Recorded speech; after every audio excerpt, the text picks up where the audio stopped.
কি আছে এত দামি গাড়ি, নতুন গাড়ি হ্যাঁ। আমরা কি লাগাই কারো গাড়ি?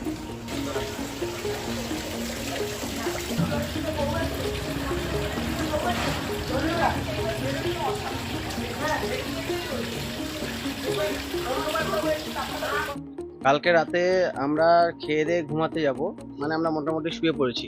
রাত তখন প্রায় 12:30 পৌনে 1টা বাজে।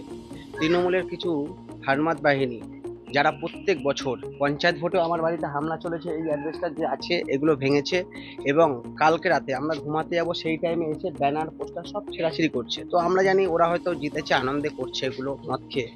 তারপরে দেখলাম পরেক্ষণেই ঠিক এই সাইডে পুকুর পাড়, এই যে ঠিক 288 নাম্বার পাট, যে সেই পাটের ছেলেরা, যে পাটে আমি থাকি 283-84 আমি থাকি, এখানকার কোনো তৃণমূলের হারমাত বাহিনী নেই, কিন্তু 288 নাম্বার পাটে তৃণমূলের হারমাত বাহিনী, তারা ওখান থেকে রাতের অন্ধকারে ওখান থেকে বাঁশ, ইট এবং মদ্যপান অবস্থায় মদের বোতল হাতে করে নিয়ে এসে জালনা ভেঙেছে। বিজেপি পার্টিটাকে ভালোবাসি আমরা, বিজেপি পার্টিকে ভালোবাসি, বিজেপি ভোট দিতে যাই, কিন্তু আমরা এদিক ওদিক লাফালাফি করি না। কিন্তু তৃণমূলের হারমাত বাহিনী, যারা আমরা যে দুই ভাই পাড়ার মোটর সবার ভালো কাজ করি, তার জন্য তৃণমূলের ছেলেরা কি করে যে আমাদের উপর অ্যাটাক করলে যে আমাদের সাথে ছেলেগুলো ঘোরে, তারা ভয়ে ঘরে বসবে, এরকম একটা চিন্তা ভাবনা নিয়ে ওরা এগোচ্ছে।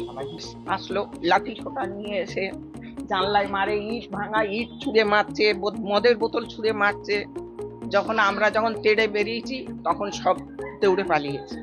সব বিষয়ে ওরা গন্ডগোল করে। আমরা তো থাকতে পারছি না, এই বেড়ায় মারে, ওই জালনায় মারে, এই ছেলে দুটোর পর আটক হচ্ছে কেন? এগুলো করবে কেন তৃণমূলের লোকেরা? জিতেছে আনন্দে জিতেছে, পর লাপালাপি, আমরা তো যাইনি তোদের দ্বারে।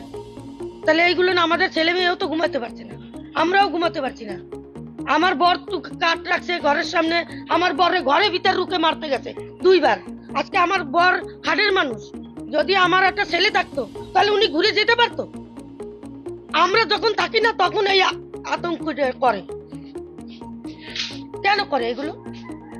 এগুলো নিয়ে আমরা সুবিচার চাই।